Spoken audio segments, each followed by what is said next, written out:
الرحيم الحمد لله رب العالمين والصلاة والسلام على أشرف الأنبياء والمرسلين نبينا محمد وعلى آله وصحبه وسلم تسليما كثيرا أما بعد Falënderojmë Allahun xhalla xhelalu mirësitë dhe bekimet e Zotit qofshin mbi dashurin e tij dhe dërguarin e tij Muhammedin sallallahu alaihi wasallam, si dhe mbi të gjithë ata besimtarë dhe ato besimtarë që ndjekin dhe e pasojnë rrugën e tij deri në ditën e Kiametit. Allahu i lutem të na dhurojë dije të dobishme, të na mundsoj vepra të mira, e sa të jemi gjallë na japi dhe të na furnizojë me furnizim të pastër dhe halal. Allahu i lutem që na dhuroj atë dije e cila do të na bëjë dobi, e të na bëjë dobi me dijen që na ka dhënë, e të jemi për atyre njerëzve që Zoti ju jep urtësinë dhe pjekurinë. Allahu xhel xhelalu lutem që dija që ne marrim dhe japim të jetë argument, dëshmi për ne ditën e Kiametit, atë ditë ku nuk bën dobi asgjë, përveç se kush i vjen Zotit me zemër të pastër, të shëndetshme dhe me vepra të mira, qofshim prej këtyre njerëzve. Amin. Shpresë Zotit, siç e kemi bërë traditë, rrim për të parë pyetjet të cilat na kanë ardhur nga vëllezërit ose nga motrat dhe ndalemi në këto pyetje, inshallah taala duke shpresuar që jo vetëm atyre t'u japim përgjigje, por le të shërbejnë si model për pyetje të tjera të ngjashme dhe për situata të ngjashme, inshallahu taala. Ndërkohë që nëse vëllezërit këtu ose motrat kanë ndonjë pyetje, drejt për drejt mund ta bëjnë pa merak, inshallahu taala. Atëherë po fillojmë me pyetjen e parë për sot. A është e vërtetë që kur profeti Daud alayhi salam e recitonte Zeburin me zërin e tij të bukur, aq shumë dikonte ai tek njerëzit saqë ndronën jetë 400 njerëz? Sa heron që ka kjo më. Që ka se ajo bomba Hiroshimës. Për shembull, vend për thonë për shembull që kur lexonte Daudi alayhis salam Zeburin, shëroheshin 400 veta, shifshin nga verbëria 800 veta, për shembull, ky thot aq bukur lexonte 400 veta pa loseshin. Më për shembull të ishte i devotshëm Daudi alayhis salam që ta lexonte Zeburin për shembull gjithë ditën apo 20 herë në ditë, 20 nga 400 8.000. Prandaj gjithmonë ne themi o vëllezër, mos e merrni fen nga faqe të cilat ose nga burime të cilat janë të pa kontrolluara. Aq shumë janë lehtësu gjonat për tu ditë sot dhe aq të rrezikshme janë bërë. Pasha Zoti më ka ardhur një pyetje para sa dish, ndoshta e kemi edhe këtu. Thoshte kur e kemi me ngut, a mund të pyesim inteligjencën artificiale se cili është mendimi më i saktë e të veprojmë? Subhanallah. Ndërkohë që feja nuk funksionon kështu. Asnjë shkencë nuk mund funksionon kështu. E jo më feja që është punë shpirti, punë raporti me Zotin, punë raporti me botën tjetër, të drejta, detyrime, obligime. Subhanallah, vallahi bilaj për Zotin kjo pyetje mund ka ardhur para disa ditësh, a mund të referohemi inteligjencës artificiale për mendimin më të saktë për një çështje? Normalisht që përgjigjja është jo. Ti mund të shohësh për kuriozitet çfarë është thënë dhe si është trajtuar, po jo që ti të referohesh. Edhe nëse thot mendimi më i saktë apo mendimi më i drejtë. Cili është autoriteti fetar brenda inteligjencës artificiale që të orienton për mendimin më të drejtë apo më të saktë? Ekstremi që mund të ndodhi për mendimin tim është që ti ta pyesësh çfarë thot filan hoxh për këtë çështje. Ma vërteton me linkun ose me videon përkatëse, për shembull. Kjo mund të jetë minimumi i gjës, po jo mosh fatva për inteligjencën artificiale. S'mjafton. Thot vllai, po jo atë jep të argument se ti kërkon argumentin. I thot cili është gjykimi islamit për këtë çështje me argumentin. Nuk është o vlla, nuk e ka autoritetin. Nuk ka autoritet. Kjo fe është yes'eluneke, yesteftuneke, të pyesin ty, kërkojnë opinionin tënd. Pra duhet face to face, ftyrë në ftyrë ky muhabet, trup në trup ky muhabet, shpirt në shpirt ky muhabet. Jo, ne themi në librat në orientimet islamit thuhet nuk merret feja prej librash. Që në fund fare librat kush i kanë bërë? Dietarët e islamit që janë adapt për atë punë.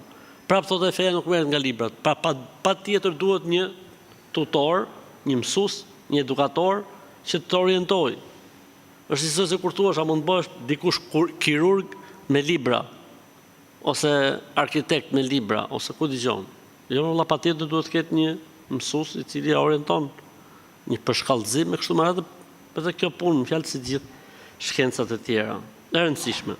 Jam një djalë i ri, thot pyetja e dytë, 20 vjeçar, jam besimtar musliman dhe jam informuar për Islamin pak. Kam filluar praktikoj namazin, por kam vështirë të përqendrohem në namaz. Jetoj në Gjermani, por shoqëria që bashkëjetoj me ato janë musliman, po më thonë leje namazin se bën shumë gabime, prandaj lëre derisa ta mësosh ashtu siç duhet. Si të veproj? Allahu thot në Kur'an, la yukellifullahu nafsan illa wus'aha. Allahu nuk e ngarkon njeriun te mundësive të tij. Më mirë të falesh me gabime gjithë jetën, se sa të presësh gjithë jetën që ta mësosh mirë derisa të falesh. S'ka asnjë lloj problemi në fen tonë që njeriu të falet gabim, ndërkohë që pa mëson. Asnjë lloj problemi nuk ka. Ama që ti të rish pa mësu fen, që ti të rish pa praktiku fen apo namazin, se kam frikë se mos bëj gabime, kjo është gabim. Kështu më mirë të dalësh përpara Zotit me namaz të falur jo siç duhet 100%, se sa të dalësh përpara Zotit pa namaz se akoma se kisha mësuar mirë. Pastaj në Islam ka një formulë shumë të thjeshtë për ato që se mësojnë akoma se kanë mësuar. Allahu Akbar, Bismillahirrahmanirrahim, La ilaha illallah, Muhammed Rasulullah, Allahu Akbar. E po gjithë namazin me Bismillah, La ilaha illallah, Allahu Akbar. S'ka asnjë lloj problemi. Pra ka zgjidhje kjo punë. Ndërkohë që të rish pa u fal, se se ka mësuar akoma mirë, apo derisa ta mësoj mirë, apo që mos bëj gabime, kjo është loja e shejtanit. Edhe këta që kanë fol, e kanë bërë prej, le të themi, prej paditurisë, sepse po ta dishin, nuk do ta thoshin kurrë këtë fjalë. Po ta dishin ata që kjo fjalë është shumë e rëndë, nuk do ta thoshin kurrë.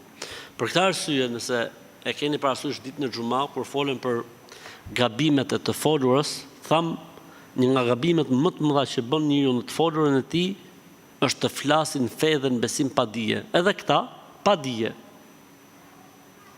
Edhe mu më kujton atë historinë e atij sahabiut që ishte ftohtë i madh dhe ai bëhet xhunub. Pra bëhet për të larë dhe ishte me plagë në trup, edhe pyeti shokët e vet, i tha, ore, si t'ja bëj, tha se jam me plagë në trup. I thanë ata duhet lahesh, ore, tha po jam me plagë, tha. Thanë s'ka gjë, s'ka problemi, ka lahu. U la ky dhe prej ftohtit madh vdiq. Kur erdhën në Medinë, ja treguan historinë pejgamberit alayhisalatu selam dhe pejgamberi sa u mërzit. Dhe tha fjalën e tij të njohur, qataluhu qatalahumullah. E vran i vrap Zoti. E vran i vrap Zoti. Pra pa qëllim e bon, amo ai iku. Kështu që është shumë problem me fol njeriu pa dituri. Edhe këta njerëz ndoshta se imagjinojnë dot që njeriu të bëj gabime gjatë faljes. Jo më zotni, nuk ka asnjë problemi. Më mirë një falje me gabime e pa i mësuar gjëra të mira, pa i thonë gjëra të mirë, se sa të presim perfeksionin. Përkundrazi, kur njeriu fillon dhe falet edhe pse me gabime, fillon dhe i korrigjon gjërat një nga një derisa ta perfeksionojnë, inshallah taala.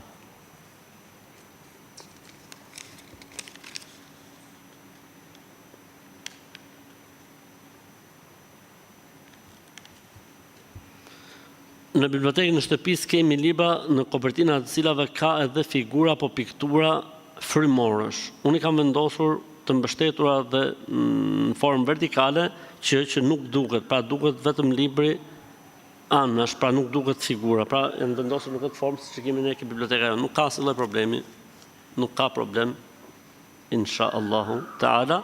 Megjithëse më e mira do të ishte apo preferohet që të bëhet me mbështjellse.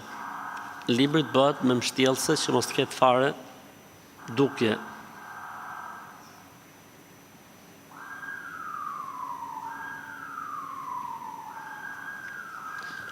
Nëse dikush thotë hashashi nuk më de, thotë, a mund ta përdori? Është njësoj se kur thotë dikush rakia nuk më de, a mund ta pi?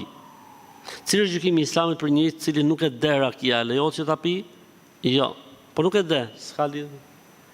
Gjykimi i Islamit mbi alkoolin është se është haram, edhe pse ndonjë individ në rrezullin toksor ndoshta nuk dehet. Gjykimi i Islamit mbi drogën, mbi hashashin është haram, edhe nëse mund të ketë UFO, si puna këtij që ka bërë pyetjen, që nuk e kap.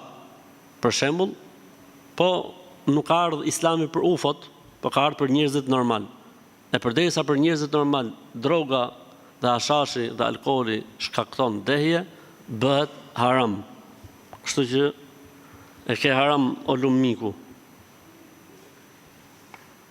Prindit më kanë bërë lanet se kanë zgjedhur bashkëshort një burr i cili është një rast tjetër. Kam një familje të rregullt besimtarë dhe agjus, po ndjej shumë siklet për prindërve. U kam kërkuar shumë herë që të kthehemi, pa ata nuk pranojnë. Çka kanë ndodhur, ne më duket na ka ardhur pyetje dikur më përpara se kjo. E di çka ka bërë përshtypje tek një pyetje e ngjashme si kjo. Ka bërë shumë përshtypje se shumë prej komentuesve thoshin koment, o është po si ka mundësi që ti e lejon martesën me një të fesë tjetër.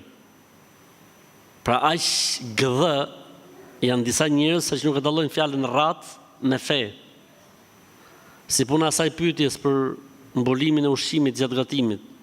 Pyetja thoshte, a lejohet me mbulu ushqimin, a duhet mbuluar ushqimi gjatë gatimit, se kështu thot njëri se tjerë. Komentet poshtë thoshin të gjitha, po ka hadith që duhet mbuluar në natën.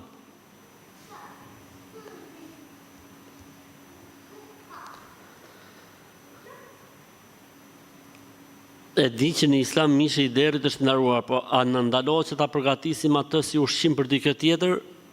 Po, ndalohet. Pra nuk është haram vetëm për konsumim personal, po është haram edhe tua servirësh të tjerëve. Është haram, nuk bën që ta gatuash për të tjerët. Pse? Argumenti, thot Zoti në Kur'an, wala ta'awanu alal ithmi wal udwan. Mos u bëni bashkëpunues në gjëra që janë të ndaluara ose për armiqësi.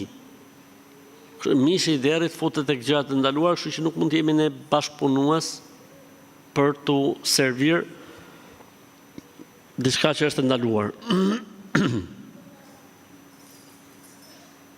Kam djalin 1 vjeç, ai han 4 vakte ushqim, por vazhdoi akoma ta ushqej me gji për shkak të dhëmbëve se e ndihmon. Shumë mirë bën, çfarë problemi ka?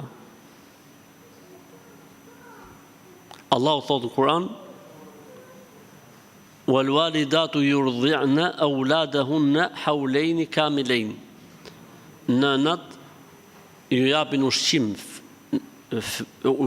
nënat ju japin gji fëmijëve 2 vite të plota. Kështu që ti e ke 1 vjeç, je në rregull, po han 4 vakte, inshallah han 6. S'ka problem. Kam djalin kushëri është 5 muaj dhe po i them për ta bërë sunet tani, më thonë jo se është i vogël. Sa muaj ose sa vjeç duhet bërë sunet liku? Këshillohet dhe preferohet dhe sugjerohet sa në moshë më të vogël aq më mirë, sepse e kalon më lehtë. Dhe sa më shumë të rritet njeriu, aq më shumë i vështirësohet, edhe fëmis gjithashtu. Ndërkohë që në librat e Islamit gjejmë preferimin moshë sa më të vogël, 7 vjeç, 7 ditë, 7 ditë e kështu me radhë. Dhe sipas gjithë, domethënë, këshillave që jepen, pa mbushur pubertetin. Pra nga 7 ditë deri para pa mbushur pubertetin, pa arrit në moshën e pjekurisë. Sepse kur arrin moshën e pjekurisë, hyn në moshë madhore për sa i përket auretit, edhe domethënë synetliku duhet bërë, po domethënë kemi edhe i problem, që është zbulimi i auretit.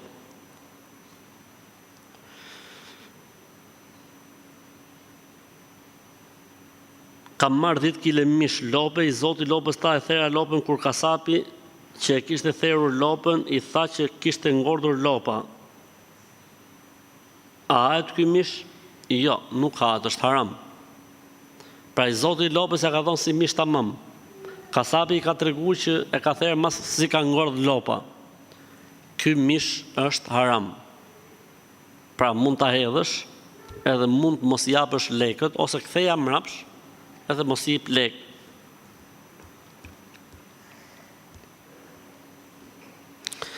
Nëse dikush ka fut diçka në themel të shtëpisë, çish kur e kemi ndërtu? Çfarë bëhet? Pra bëhet fjalë për magji. Tani, unë nuk e di, domethënë, po kjo është një çështje për cilën duhet me pyet specialistët në fushën e magjisë, edhe specialistët në fushën e ndërtimtarisë. Se mund të them unë vej kazmën, e ikën shtëpia. Kështu që kjo është një çështje që duhen pyet 2 fusha. Fusha e specialistëve, le të themi, në çështjet e magjisë, pra sa është e vërtetë që kjo është magji, si e vërteton etj. Dhe e dyta duhet me pa nga pjesa inxhinierike dhe ndërtimit si bëhet zgjidhjes në këtë rast. Allahu u aletsoft. Punojmë rregullisht dhe në muajin dhjetor na japin dhe rrogën e 13. Na kanë thënë që kjo rrogë nuk lejohet sepse po e merr pa punuar. Tas lalt, këtij që thot zbën. Tas lalt me pak krip, pak fare krip, jo shumë. Akull pak mrena sa është vap, edhe ky ta pi 3 herë në ditë nga 1 litër. Mjes drek dark për javë që t'i vinë mend, inshallah taala. Ai zoti punës e shet arsyeshme që t'japi rrogë 13, madje është një vëlla në Kosovë që jep rrogë të 14, jep 2 rroga plus. Del dikush i mençur dhe thotë jo, thotë se kjo rroga është haram, po pse? Se s'ke punu, se duhet dersh djers. Këta nuk ka kush i arreston, prandaj bëjnë qef. Po.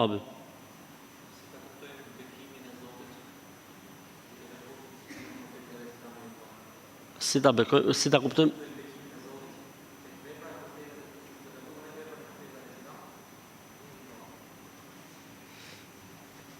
El-bereke, ose bekimi i Zotit, ose, si me thënë ajo, marësia që sjell Zoti në kohë të caktuara, në vepra të caktuara,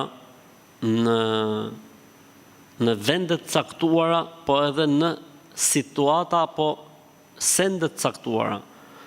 Allahu xhallahu ka bekuar disa kohë, siç janë muajt e shenjtë, siç është nata e Kadrit, siç është dita e Arafatit, siç është dita e Ashur. Ka beku Zoti disa kohë që nuk janë pasi të tjerat. Dhe Zoti ka bekuar disa vende, siç është bekimi që Zoti ka lëshuar mbi Qaben, bekimi që Zoti ka lëshuar mbi vendet e shenjta, bekimi që Zoti ka lëshuar në Medinë, bekimi që Zoti lëshon në xhamit, pra ku përmendet Zoti dhe adhurohet Allah, kështu më radhë. Dhe kemi bekime në situata të caktuara apo në sende të caktuara, siç është uji i Zemzemit, siç është bekimi i Zotit kur njeriu bën vepra të mira. A e përfshin kjo dhe sendet? A ka sende që janë të bekume? Po ka sende të bekume, që se bëhet fjalë diçka që e ka përdor pejgamberi alayhis salatu wassalam, ne mund ta përdorim atë si diçka të bekume, pra që Zoti jep bekim dhe marsi. Pyetje, me sa kuptoj për pyetjes. A vlen dhe ringjallja apo zbatimi me rigorozitet i traditës pejgamberit alayhis salatu wassalam, si një vepër kur Zoti lëshon bekim, qofse besimtarët e bëjnë, padyshim që po. Pra nëse është e bekuar rroba që ka prek pejgamberi alayhis salam, është e bekuar me shkopi që ka prek pejgamberi alayhis salam, është i bekuar. Nuk ka dyshim që fjala e tij është e bekuar, nuk ka dyshim që zbatimi i sunetit të tij është i bekuar. Nuk ka dyshim për këtë. Prandaj sa më shumë të ngjallet suneti i pejgamberit alayhis salam, aq më shumë do të ketë bekim marrësi njeriu në jetë. Dhe sa më larg sunetit e pejgamberit sallallahu alajhi wasallam, aq më shumë i largohet dhe bekimit.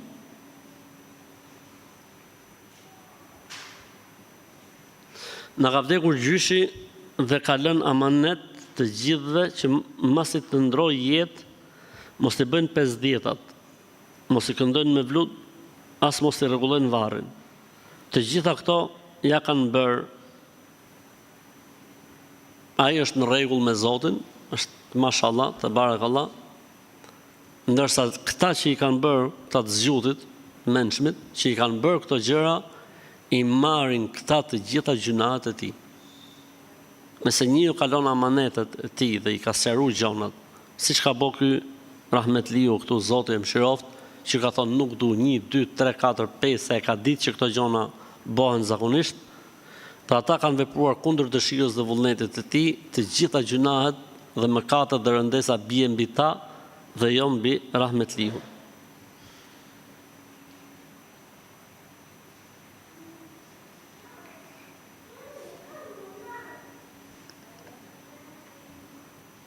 Jetoj në Gjermani dhe punojmë në një furrë buke. Dhe këtu gatuajmë thot dhe ëmbëlsia dhe normalisht vinë edhe miza shumë. Më kanë thënë mua këto, do më thonë shefat me sa duket, që me një pallas t'i vras. A hynë gjuna?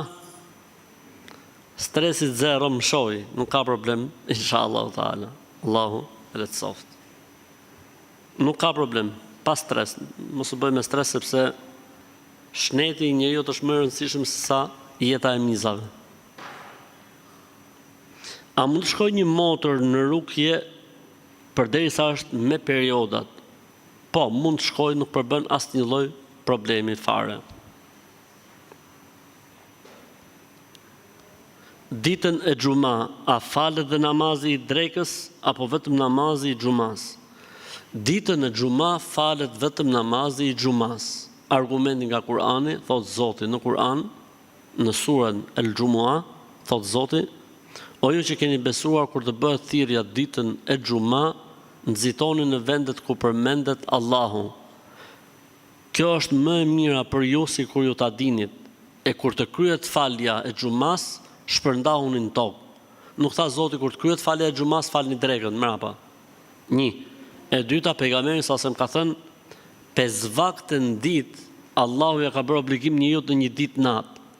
Atëherë sabahu 1, xhumaja 2, ikindia 3, akshami 4, yatsia 5. Nëse do të fusim dhe drekën mas xhumas, sabahu 1, xhumaja 2, dreka 3, ikindia 4, akshami 5, yatsia 6, pra bie ndesh me hadithin e pejgamberit sallallahu alaihi wasallam. A ka mendim faktikisht në mëdhëbet islame që e thot këtë gjë? Ka mendim. Ka një mendim, po është mendim i pa argumentuar. Nuk ka argument. I vetmi argument i këtij mendimi është fakti që në kohën e pejgamberit sallallahu alaihi wasallam falet vetëm një xhuma.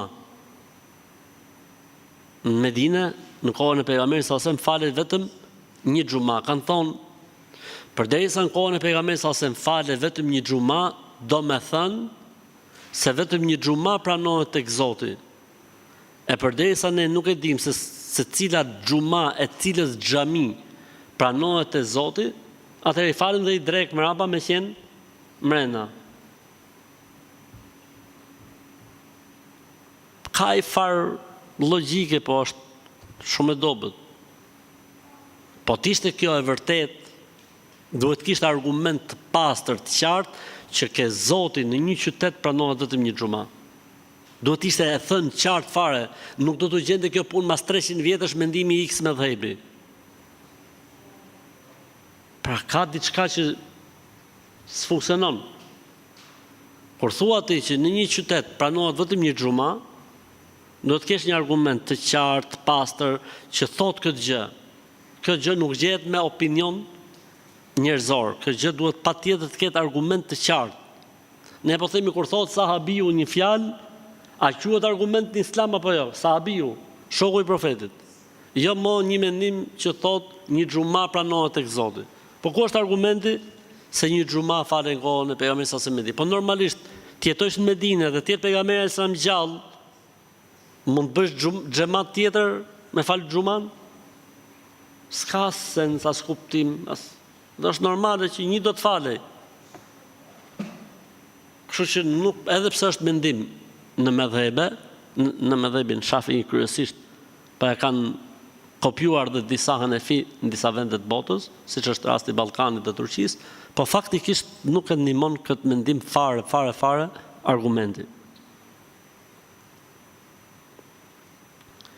A mund të shkurtohet ikameti se në disa xhamia këtu në Shqipëri kanë vënë re që e shkurtojnë? Yes, mund të shkurtohet, pa merak fare, stresit zero. Pra mund thuhet 4-sh dhe mund thuhet 2-sh. Pra si thuhet Allahu Akbar, Allahu Akbar, Allahu Akbar, Allahu Akbar, ashhadu an la ilaha illallah, ashhadu an la ilaha illallah, ashhadu anna Muhammadar Rasulullah, ashhadu anna Muhammadar Rasulullah, hayya 'alas salati, hayya 'alas salah, hayya 'alal falahi, hayya 'alal falah.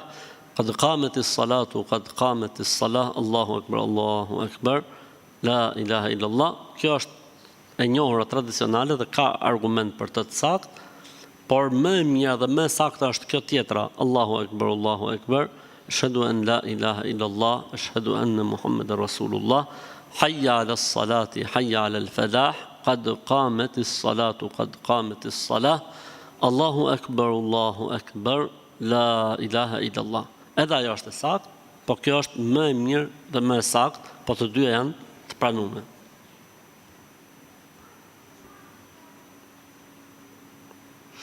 Është e vërtetë se i vdekurit dëgjon hapat e njerëzve që largohen nga varri i tij pas varrimit?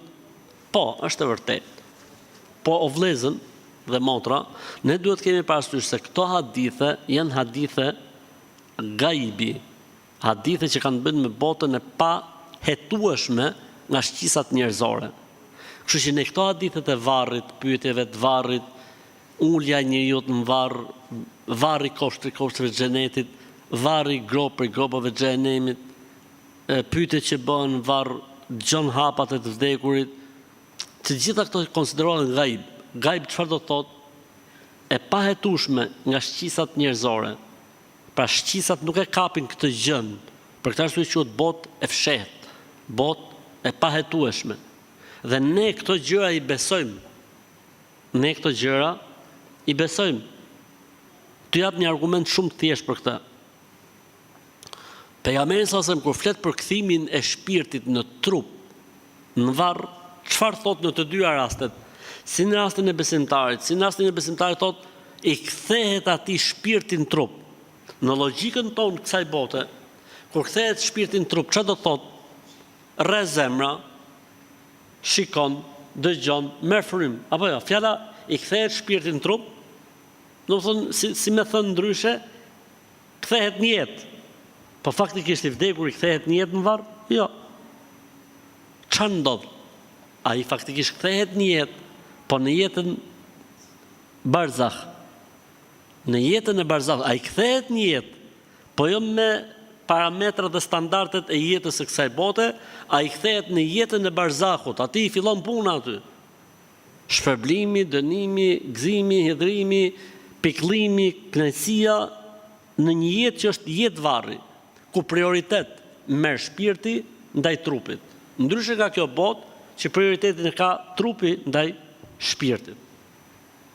Kështu që këto hadithe thuhen, transmetohen, besohen dhe nuk shkohet më tutje dhe më thellë, nuk interpretohen. Nuk e di, para disa ditësh po dëgjoja në një interpretim shumë interesant, që thoshte njeriu edhe pse vdes, faktikisht ka disa zona në trurin e tij që mbeten akoma aktive, edhe pse ka shpirti për trupin, edhe pse ka vdek. Dhe një nga zonat që mbestin aktive, vallaj, shumë interesante, ishte studim shkencor, nuk ishte të bënte me Islamin. Thotë një nga zonat që mbeste aktive në trurin e njerëzit ishte zona e dëgjimit. Pra dëgjimi nuk fikej, si më thënë. Madje thoshin ata në studim, thoshte njeriu në jetën e vdekjes, thotë njoftohet nga gjallët se ka vdek. Ata flas shkencërisht tani, kupton? Aty merr, si më thon, fikjen e fundit, automati i fundit, aty i fiket i perceptimit në raport me këtë botë. Subhanallah, çka ka interesante kjo vëllezër në Islam. Vallahi më rënqetet mishi kur e mendoj. Pejgamberi alayhis salatu wassalam çfarë tha? Kur të jeni tek dikush që sapo ka ndruar jetë, folni mirë dhe lutuni për personin. Se me lajket në ato momente thonë amin, amin, amin. Subhanallah. Me lajket në ato momente thonë amin, amin. Folni mirë në ato momente. Subhanallah. Po ashtu, nëse mund tjetë diçka e shpejtë, si shëndopshëm në botën arabe, që i vdekur i lahet, që finoset, shkohet në xhami, për 3 orë marron gjithë shka dhe varroset, nuk e kanë si tek ne për shembull që presin se është njëri në Australi që s'ka ardhur akoma, i ka ik avioni, njëri është duke ardhur nga Kanadaja, tjetri është duke ardhur nga Finlanda, e derisa të mridhet gjysma fisit, e derisa të vinë njerëzit, shkon 24 orë apo 36 orë. Atje nuk e kanë kaq gjatë. Atje e kanë marrin punë çdo gjë, pastaj pritet i bëjnë ke shtëpia 3 ditë. Kurse xhenazën e kalojnë shumë shpejt sepse tradita e tyre në trajtimin e xhenazës është shpejtësia dhe falja e xhenazës me xhamat në xhami. Pra aty nuk i intereson numri aty në që falin xhenazën dhe jo numrin aty në që vinë me pi kafet apo me lon lekët. A lejohet një burr musliman të jetë me profesion si ginekolog? Tani preferohet që këtë lloj profesioni ta marrin gratë, mos ta marrin burrat. Po ndoshta nuk ka ndonjë problem, sepse ginekolog nuk kupton dhe operacionet, nuk kupton edhe ndjekjen e shtatzënisë etj. Nuk është gjithmonë vetëm shikimi ka auretit siç mund ta mendojë dikush. Pra, unë mendoj se është fushë shumë më gjerë edhe më e gjatë, madje ka ginekologë që janë shumë më të aftë dhe më specialistë se sa shumë ginekologë për shembull.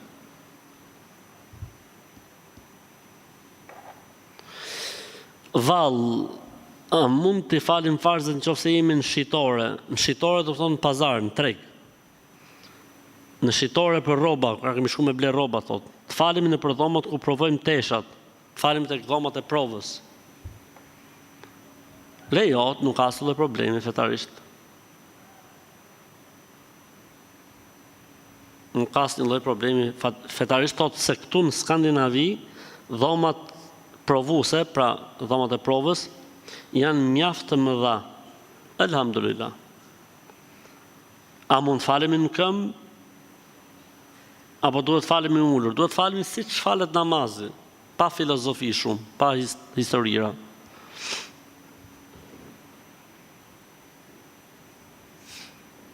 A i lejohet burrit të shkojnë palestër për trupin e tij vetëm me të mrenshme? Në këta që bëjnë trupat e kështu gjonat. Jo, muslimani duhet të mbulojë auretin.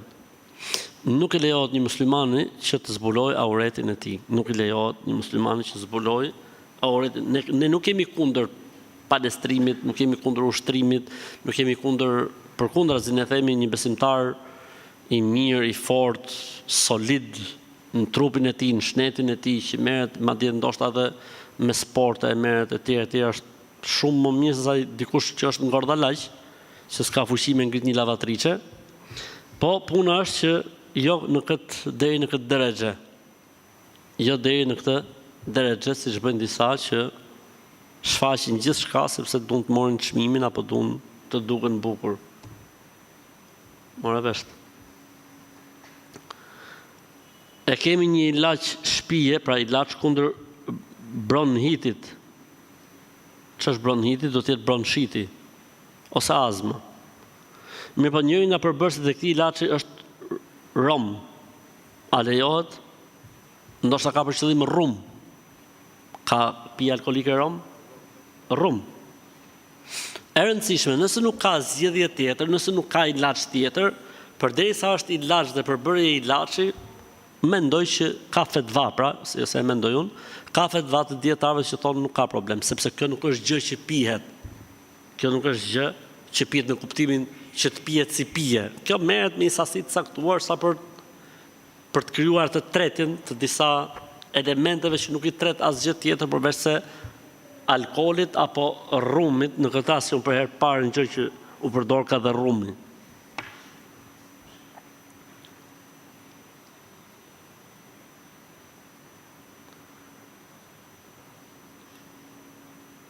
Hoxha ju keni folur shumë thot për kujdesin ndaj prindërve të burrit, dhe këtë e keni thënë shumë mirë. Por është më ndryshe kur njeriu jeton vetëm me burrin dhe ndryshe kur jeton me vjerrit. Pra ne do të ndihemi më rehate, më lirë po të jetonim vete. A mund t'ja kërkoj këtë burrit?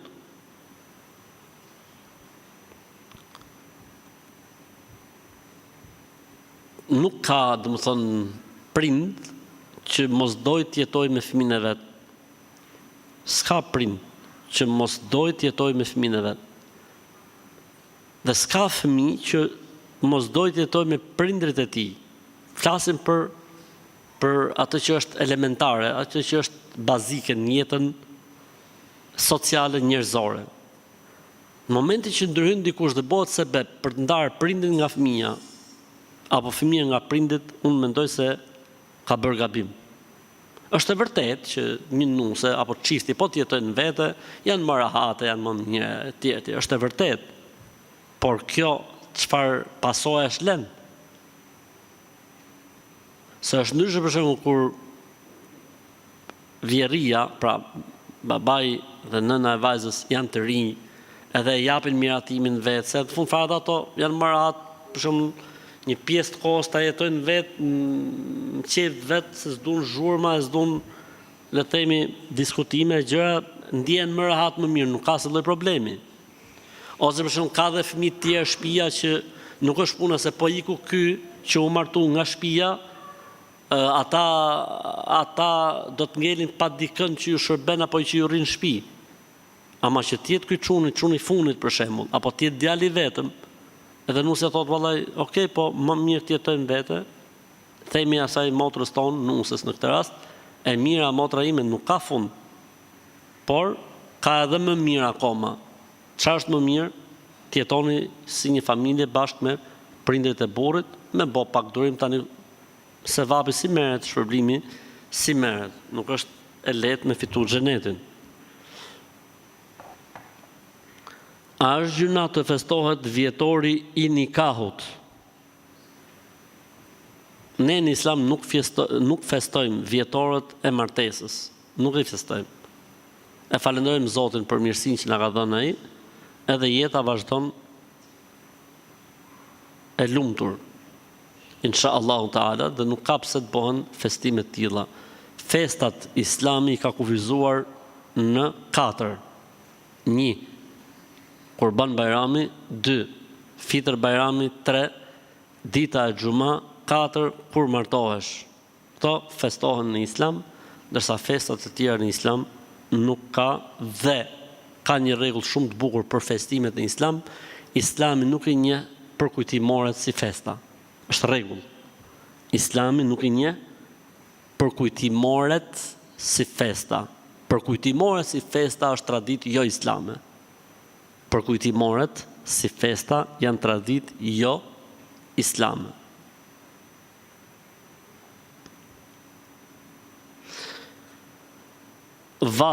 Mund të themi Zot më fal dhe në gjuhën shqipe, apo patjetër duhet themi astaghfirullah? Po më mund ta thuash dhe shqip. E rëndësishme është si ndjen ti më mirë keqardhje dhe si e shpreh ti më mirë pendimin tënd. Nëse duket se e shpreh më mirë kur thua o Zot më fal, o Zot më fal, o Zot më fal, thuaj shqip. Nëse e ndjen më mirë pa ta thosh astaghfirullah, thuje në origjinal, pra gjuhën arabe. Kështu që nuk ka problem, stresi zero, e rëndësishme është me u pendu.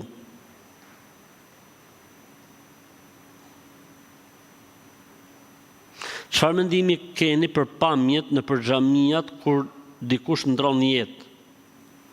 Në disa vende të Ballkanit, kur dikush ndron jetë, nga që kushtet nuk janë tek shtëpia e personit që ka ndruar jetë, në një nga sallat e xhamisë, janë xhami që kanë salla në kat parë për shembull ose në bodrum, dhe aty presin njerëzit për pamjet, për ngushëllime, se këto i thonë pamjet, ne i themi për ngushëllime ose për kryeshnosh.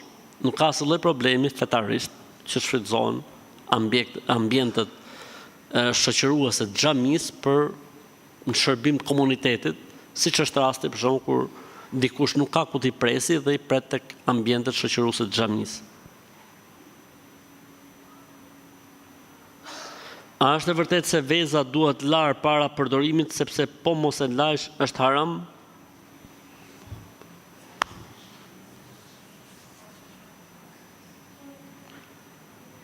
Dhe po na thonë që po t'i shkelësh lëvozhgat e vezës, merr ogram, merr magji.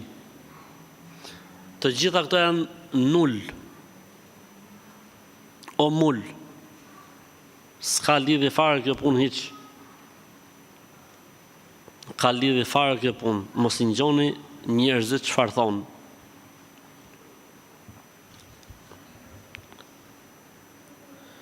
Vajza ime ndihmon shumë një shoqe të saj në shkollë, mirë po ajo është fe dhe besim tjetër. A merr vajza ime shpërblim që i ndihmon asaj? Padyshim që po. Merr shpërblim. Për çdo njeri që i bën mirë, merr shpërblim dhe sevap. Inshallah, kjo mirësjellje që bën goca jote ndaj saj, bëhet sebeb që ajo të udhëzohet në Islam.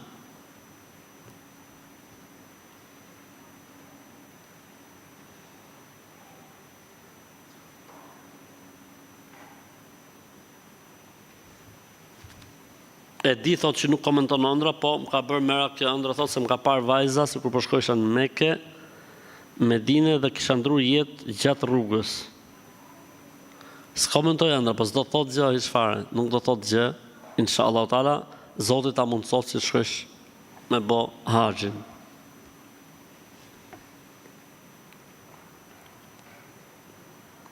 Nëse merr vesh se ndonjë ka fol për ty shumë fjalë të rënda, që s'janë as pak të vërteta dhe pas pak kohë dëgjon që flet dhe për fëmijën tënd. Çfarë duhet njëri me bërë? A duhet me ja kujtu shembull pse flet keq? Apo duhet vetëm t'i lutem Zotit? Varet. Unë mendoj që nëse merr vesh gjëra të tilla, mirë është që të ballafaqohen situatat. Sepse mund të jenë edhe fjalë të mbartura jo të vërteta. Pra nëse dikush të bjerë haber se dikush ka fol për ty, thuj gjë, unë do ta pyes filonin që më ke thonë ti. Po tha ky jo, mos më qite lenjat muhabet. Po tha po jam i gatshëm ballafaqohem sepse e kam dëgjuar dhe më ka thonë këtë gjë. Atëherë ballafaqohu dhe thuj gjë, unë deri tani po ta fal. Po sot e tutje, unë s'ta bëj halal këtë gjë për shembull dhe kështu.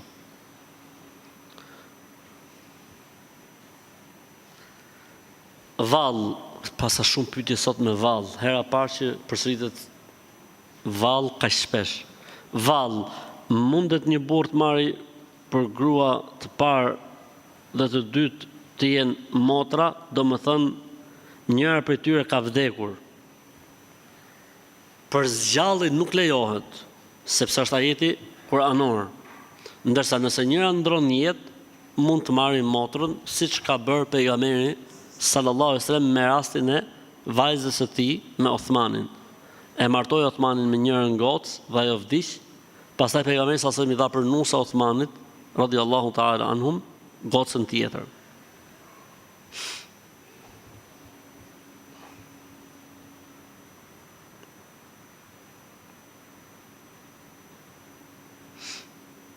Burri po më thotë që mund të marrësh një grua të dytë, po ta bësh me të kontratë që s'ke asnjë obligim financiar ndaj saj. A lejohet kjo në Islam? Pse ti do që edhe të shpenzoj për të? Pa ti nuk e ke problem martesën me dytë, pa e pas ke problem se burri s'po jep asaj. Kjo quhet misjar, martesa pa obligime dhe detyrime. Pra dikush martohet dhe nuk është i obliguar të shpenzoj asgjë, sepse gruaja i thotë, më duhesh vetëm ti, s'më intereson asgjë tjetër. Ka raste të tilla. Kështu që nëse është situata e tillë, lejohet. Por, nëse një moment të dytë, gruaja thotë jo, unë du shpenzime, burri obligohet. Subhanallah, prap vallë. Vallë është haram me konsumu stereoda për ushtrim, se di vallë a jam i qartë, 2 herë në një pyetje. Stereoda çfarë janë, o Baftiar? Ka për qëllim proteinat ndoshta? Po pra, se stereoda si kur bën...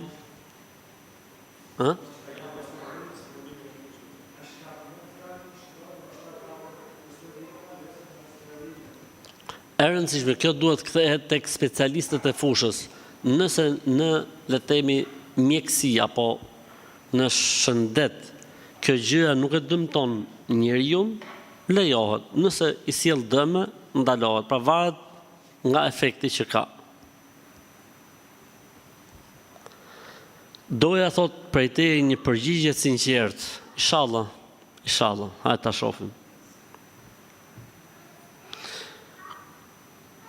20 vite e martuar, kam fëmijë nga ish burri, kam përjetuar dhunë, tradhti, tërë natën lënë dhe bizhoz, pastaj më vërsulte mosi kur e kisha hunë fajin. Fëmijët u bën me trauma, i kam dërguar 8 muaj ndër psikolog, po ashtu dhe vetë po bëj seanca psikologjike. Kam marrë fëmijët dhe kam marrë tek prindrit e mi, por problemi qëndron tek nëna ime, cila më thot vazhdimisht s'ke bërë mirë se je nda, sepse do flasin bota. Njerëzit do thonë unë nda pas 20 vitesh martesë, dhe sipas familjes time unë duhet të duroj akoma dhe të kthehem tek ish burri im. Çfarë më këshilloni?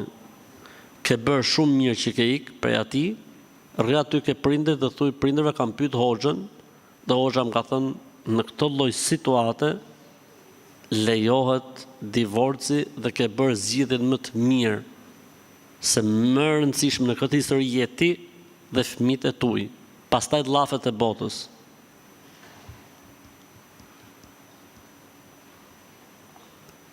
Aman hoxh thot se janë të mbo marak robët e shtëpisë. Më çfarë thonë robët e shtëpisë? A është e vërtetë që kush ha vezë të zi me ndarkë i shpëton vdekjes? Apo duhet më thonë këty në thot larg budallëve? Jo, unë thojsha pse kanë marrë vezët nëpër supermarkete, i merr kanë këto. Këta që besojnë se duhet më hongër vezë të zi me para gjumit. Elhamdulillah. Po, në këtë tilla raste duhet më thonë larg budallëve. Kemi dëshirë si çift t'ia lejmë emrin djalit Granit. Granit. Lejohet. Përdesa kuptimi është okay, lejohet.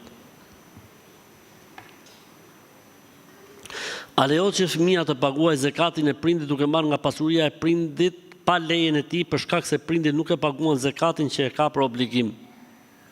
Jo. Zekati është adhurim, nuk bëhet pa dëshirë. E po baba nuk e jep, s'ka lidhje, nuk e jep, hajër inshallah. Përderisa pasuria është e babës, ai që duhet ta japi zekatin është baba. Nuk mund ta marrësh ti pasurinë e tij pa lejen e tij me niyetin për don zekatin për babën. Jo, nuk funksionon. Por ka një formë tjetër që mund funksionojë. I thu babës, o bab, ti obligohesh me dhon zekatin 2000 euro në vit. Po e jap unë zekatin për ty. Edhe e nxjerr ti nga pasunia jote, lejohet. E njofton, edhe e jep.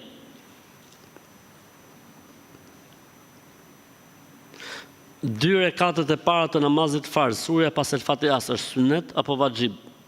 Surja mbas El Fatihas është sunet, nuk është detyrë vajxhib. Pra preferohet, është e pëlqyeshme, po jo që është obligim. Sot shkova për të vizituar varrin e mamit tim për u çudita kur sipër varrit gjeta 7 gozhda, ndërkohë që ne faktikisht jemi 7 fëmijë. Mund të jetë kjo, do një gjë pra, mund të jetë një magji. Merrni këto 7 gozhdat, hidhini në ujë të kënduar, dhe në atë ujë të kënduar të ketë edhe tretësirë, uthulle, çikriva apo diçka tjetër, por edhe nuk ka vetëm ujë të kënduar, nuk ka problem. Pastaj derdheni ujin dhe këto gozhda futin një djegme për merak dhe pastaj hidhini.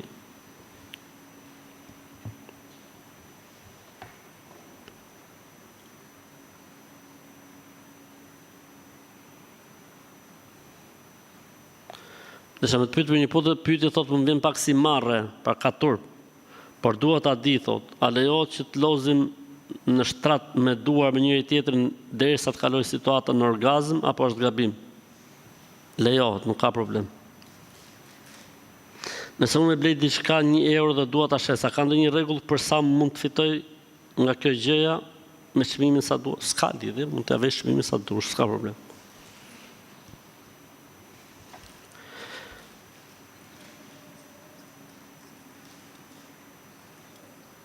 Hoxhi nderuar, po ndodh shumë gra shikojnë filxhan nëpërmjet ChatGPT-s.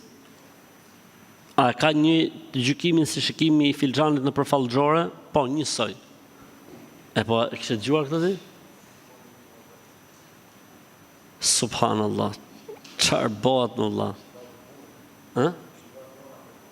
Bëj pyetje, mos hy kështu. Mos hy por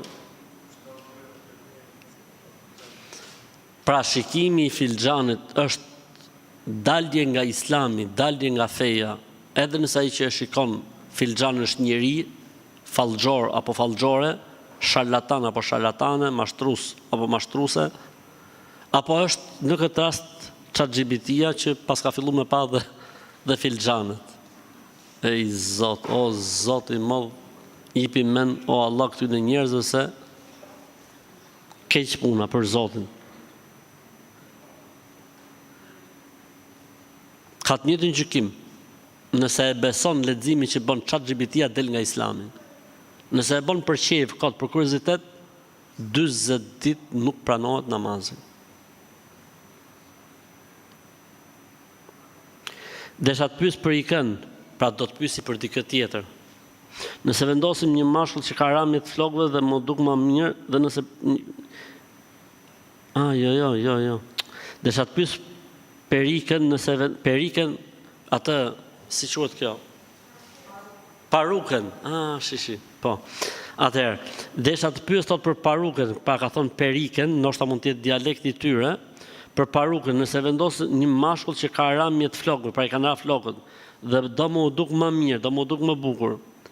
Ky person thot kur bëhet xhunub, a duhet hequr perikja, pra parukja duhet heq, apo merr gusl sipër saj? Pyetje e bukur kjo. Mashallah, pyetje e bukur. Duhet hequr ajo. Pa e shkret e herë ngjitet, është problem me ngjit për herë dytë. Allahu ja le të soft. Allahu ja le të soft. Ti fusit mbjell me në bie rehat. Shkoj ti mjelli flokët dhe në bie rehat. A ke mundësi ta bësh një video të shkurt ta postosh? Por ja, pa e bëjmë tani. Jemi me shtëpinë vete, të ndarë nga familja e burrit. Mirë po nëna e burrit na kërkon çelësat e shtëpisë. Dhe i themi, përse i kërkon çelësat, ajo thot dua t'i kem. A kemi gjyna nëse nuk ja japim? Jo, nuk keni gjyna. Mund të mos ja jepni. Mund të mos ja jepni. Dhe thuni, kina pyet Hoxha Ahmet Kalan, dhe Hoxha kështu na ka thonë. Edhe tregoja në këtë video.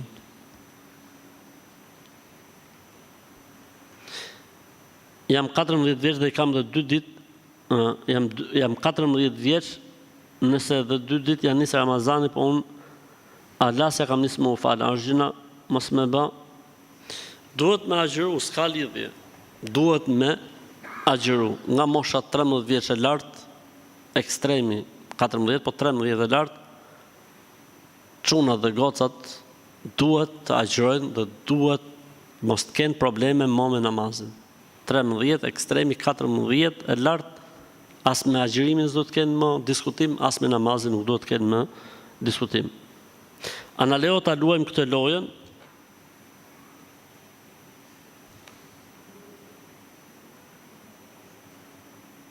Si quhet kjo? A? Si? Ludo.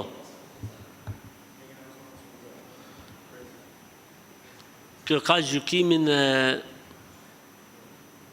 jo bigjozit.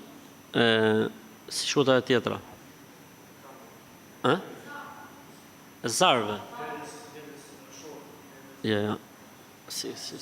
Ka qenë me dy A? Tavlës. Kjo ka gjykimin e tavlës. Nuk lejohet. Përdorimi i zarve është problem. Zarët janë problem, janë përmend zarët.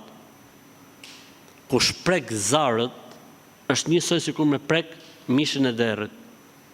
Tani, a bëhet fjalë vetëm kur bëhet fjalë që është bigjoz, apo për çdo lloj situate, ka dy interpretime, më saktë është për çdo lloj situate. Pse? Se sikur rikthen, kanë thonë dietarët, shkaku i ndalesës, sikur, domethënë, rikthen edhe një herë atë haramin që është hedhja e zarëve.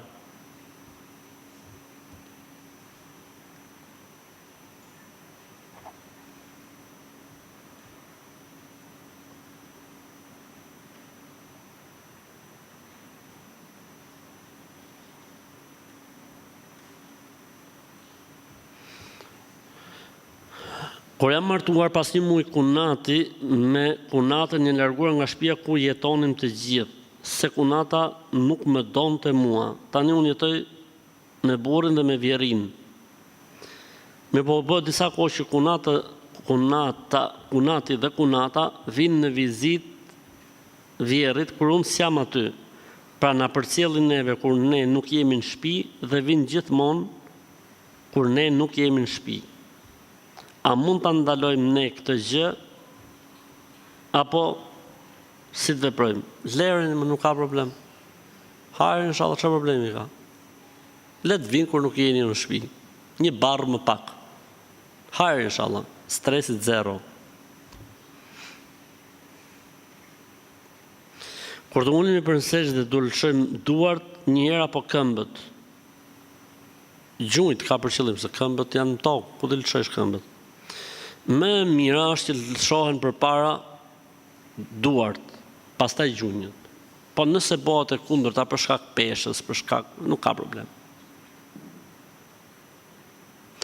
A lejohet ja vendosim emrin vajzës Ema, nëse po a ka ndonjë kuptim. Parëherë duhet me ditë kuptimin, pastaj a lejohet. E rëndësishme. Ema do thotë robresh. Nëse do që ti thrasin vajzës tate robresh, s'ka gjë, po hajde inshallah. Shoh ëndrat këqija, edhe pse para gjumit i bëj të gjitha ata që duhet të bërë para gjumit. Unë sugjeroj që para gjumit me thonë 100 herë La ilaha illallahu wahdahu la sharika la lahul mulku wa lahul hamdu wa huwa ala kulli shay'in qadir. Me shpresë Zotit, po ta thosh 100 herë, nuk do të kesh probleme në gjumë. E rëndësishme, edhe po të shohësh ëndrat këqija në gjumë, kur të zgjohesh 3 herë nga krahu i majt dhe thuaj a'udhu billahi minash shaitanir rajim. Ka thënë pejgamberi Islam, kur sheh një ëndër të keqe dhe kur zgjohet përshtyn lehtë 3 herë nga e majta dhe thot a'udhu billahi minash shaitanir rajim, ëndra e keqe nuk i bën asgjë. Pra me kuptimin s'ka pse të fiksohet, nuk ka përse të fiksohet.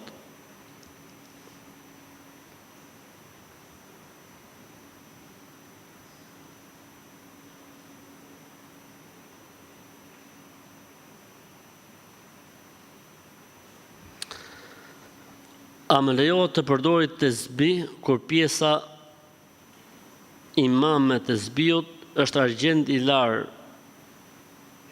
në arë, jo gurët. Kush ka i palë të zbi këtu? Ka një i palë të zbi? Mashallah.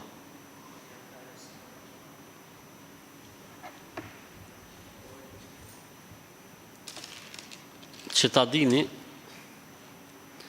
në shkencën e tesbiologjisë, kjo këtu quhet imam tesbi. Pra imami i tesbive. Tesbit janë ushtarët, kjo është imam tesbiu. Imam tesbiu. Imam tesbiu, thot kjo pjesa, është argjend i larë në arë, a lejohet me e përdor.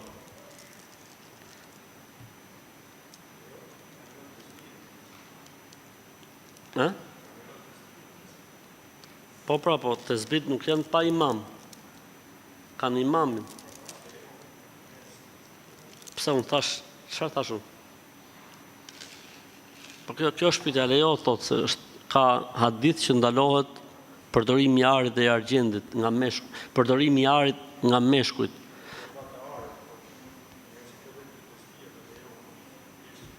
Bëj pyetje tjetër inshallah për tesbit. Bëj një pyetje tjetër për tesbit. Tani po përjapim këtë përgjigje. Përdorimi i gjërave të lara me ar për meshkujt nuk është i preferuar. Edhe nëse është imami i tesbive ky që është la me ar, po nuk është haram, sepse haram është florini. Haram është florini. Nëse gjëja është e larë me flori, është e urryer. Pse është e urryer? Sepse faktikisht efektin e jep njësoj për arsyen e ndalesës. Efektin e jep njësoj për arsyen. Pse është ndalu argjendi për meshkujt? Është ndalu sepse çon në si më thënë, e çon njeriu të ndjej superioritet, ari është në fund fare. Dhe gjëja e larë me ar, siç është rasti i pyetjes, e jep të njëjtin efekt. Ndërsa gjykimi për tesbit është se më e mirë është që njeriu të përdori duart e tij. Pejgamberi sa ka thënë një hadith sakt, bëjeni tesbihun me mollzat e gishtave, se do të ringjallen ditën e kiametit duke përsëritur të njëjtat gjëra. Kjo është më e mira. A lejohet që të përdoren tesbit?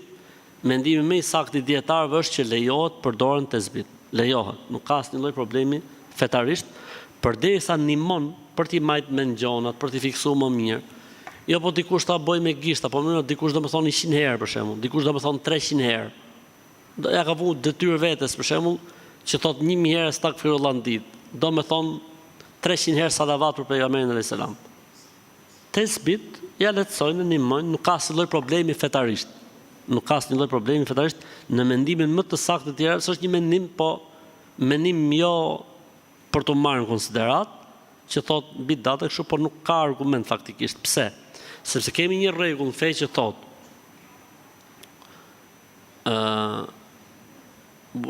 vasileti për një gjë, rruga që çon diçka merr të njëjtin gjykim. Pra unë du të bëj një synet, po për ta bërë këtë synet ka një rrugë caktuar, edhe kjo rruga merr gjykimin e synetit. Pra unë dua që të them 100 herë në ditë subhanallahu ve bihamdihi. Kjo çfarë gjykimi ka në Islam? Është e preferuar që muslimani thot 100 herë në ditë mëngjes subhanallahu ve bihamdihi. Po s'mund ta bëj këtë me gisha se ngatrohem, ama du t'i rifiks hadithit që thot 100. Atëherë tesbit ndihmojnë, atëherë edhe tesbit kthehen preferent. Ke tesbiun do të kujtohet dhikri, absolutisht nuk ka asnjë problemi. Pra fetarisht mendimi më i saktë dhe më i qelluar është që nuk ka asnjë problemi. Pavarësisht se në gjonat e vogla preferohet dora. Çonat e vogla preferohet dora me mollzat e gishtave. Subhanallah, subhanallah, subhanallah, subhanallah, subhanallah, subhanallah, subhanallah, subhanallah, subhanallah, subhanallah, subhanallah, subhanallah, subhanallah, subhanallah. E kështu me radhë, pra me mollza. Ose kështu siç e bën pleqt për shembull, s'ka problem. Edhe kështu. Ose me tesbih nuk ka asnjë lloj problemi.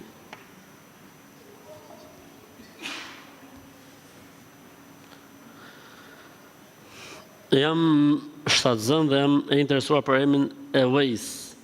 Ewais nuk ka emër. Uwejs, me u, ka emër. Lejohet.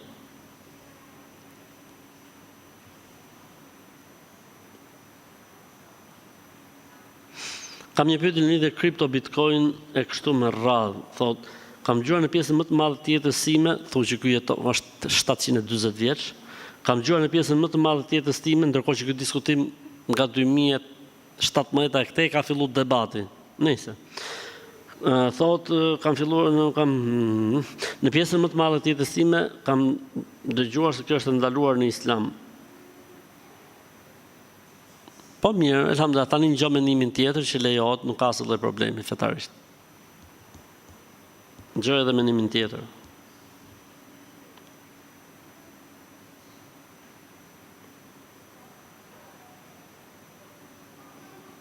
A ndikon shoqëria e mirë dhe cili është roli i shoqërisë mirë në fenë dhe besimin e një? Absolutisht që po. E përmend Allahu këtë gjë në Kur'an. Allahu këtë gjë përmend në Kur'an.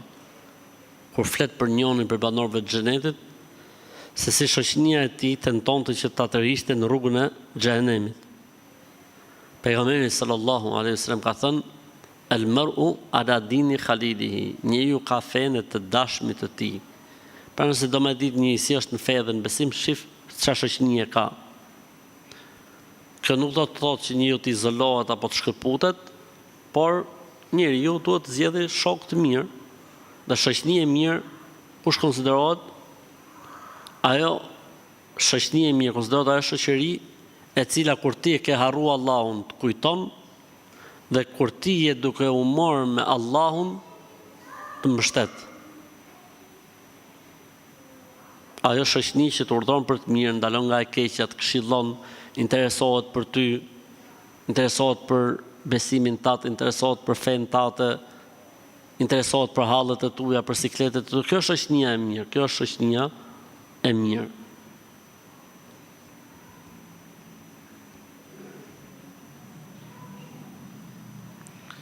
Dëgjova në një nga videot e tua për një byzylyk dorë floririt të shtrenjtë që e ka gjetur dikush. Neve na ka humbur ky byzylyk 2 ditët e fundit nëntorit, deri në 2 dhjetor. Neve na ka humbur thot ky byzylyk. Neve jemi tani thot në Tiranë. Na ka humbur nga data 2 nëntor deri në datën 2 dhjetor. Tani jemi në Tiranë, nëse është e vërtet, le të vi dikush tek ju t'ju ja lej juve dhe ne pastaj vim ju takojmë juve. Okej. Na është bërë një pyetje dikur për një byzylyk floriri të gjetur, çfarë të bëjmë? Dhe ne kemi thonë personi që prit një vit. Tani këta që ju ka humbur byzylyku e pas kanë dëgjuar pyetje përgjigje dhe i bëjnë thirrje personit që ka bërë pyetjen, na e sjellin neve dhe këta do të na pyesin neve dhe ne do të themi na e kanë sjell dhe ne do t'i japim. Amin.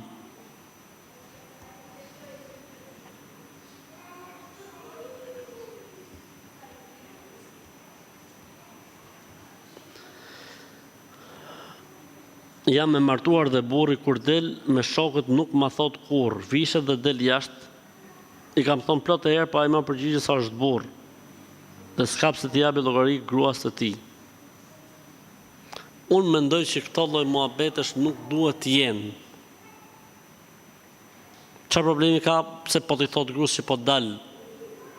Mirë gjeça, ke nevojë për diçka ta sjell? I bjer burrnia këtij, i bin mustaqet në tokë. I Zotin, mos s'du me thonë atë fjallën. Se s'lejohet. Se që është e thonë për Zotin. Po që lidhe ka e punë për i thot? Unë nuk po them merr i leje grus kur del, por obi thotë vëlla. Ora mund ta bësh me zemër të shkretën, kërkon në shtëpi. Trenet, friksohet. Thot mos i ka rat fik në halet. Mos e ka hangër qeni. Që robi thotë, po dal, kena i gjok, kena i porosi. I futit puth me grusën e i gjithmonë debat po për i muhabet. Po edhe kjo mo nuk janë ndaga, mashallah. Pse s'më thu? E ne i thot, unë jam burr. Alhamdulillah që nuk jam ministër i mrenshëm. Se i kisha rregullu sa njerëz.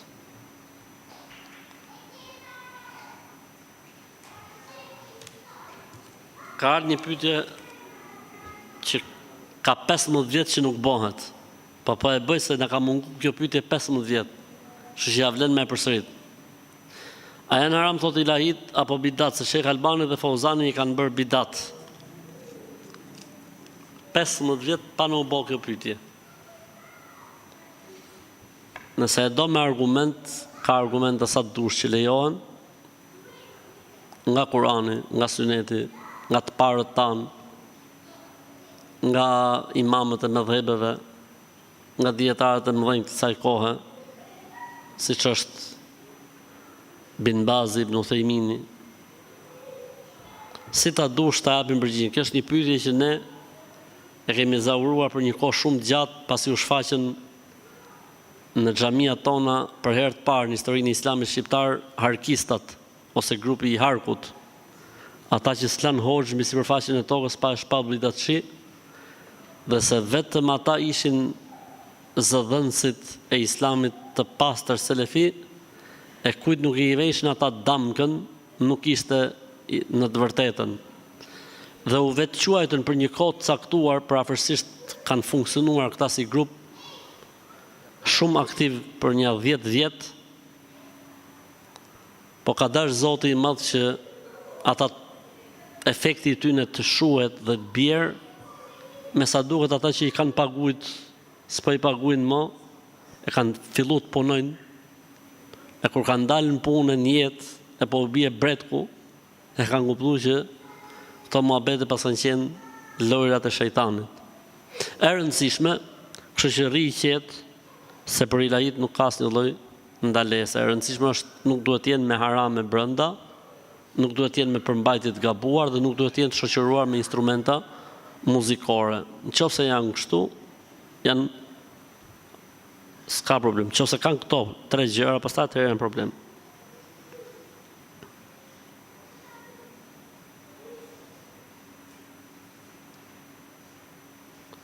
Qa do më thonë nëse i vdekur në ëndër thot do të shifemi në filan ditë. Thuj të vdekmit, thuj inshallah. Kur thot i vdekmit do të shifemi filan ditë, thuj inshallah. Thuj nuk bën me thonë do të shifna, se Zoti e di thuj të vdekmit të drejtën.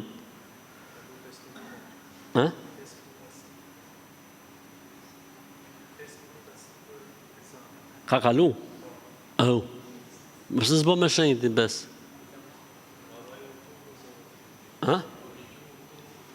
Mirë, kemi edhe 3 pyetje. Bashorti im luan bastor, thotë, kur i them talen nuk po më dëgjon, as këshilla s'po më pranon. S'di çfarë të bëj. Unë në këtë rast e këshilloj që të më lidhen prindrit. Merr prindrit e tuaj, merr vëllezërit e tuaj, edhe të ulen burrat ta ndajnë këtë muhabet. Sepse kjo punë duhet zgjidh me familje, nuk zgjidhet në llafe.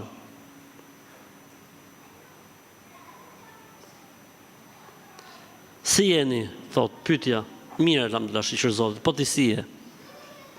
Si ta largoj frikën? Shit lepurin që ke në bark, qite në pazar. Ta ke shumë zhvilluar lepurin.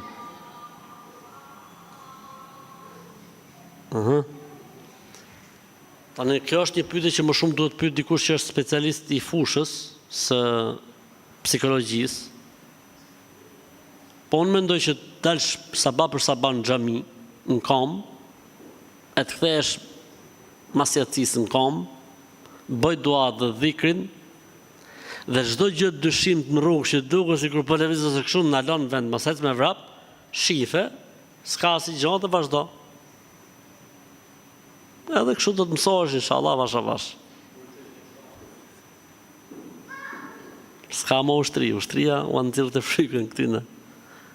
Mirë, vëllezër, mjaftohemi me kaq inshallah. Subhanakallahumma bihamdik nashhadu an la ilaha illa anta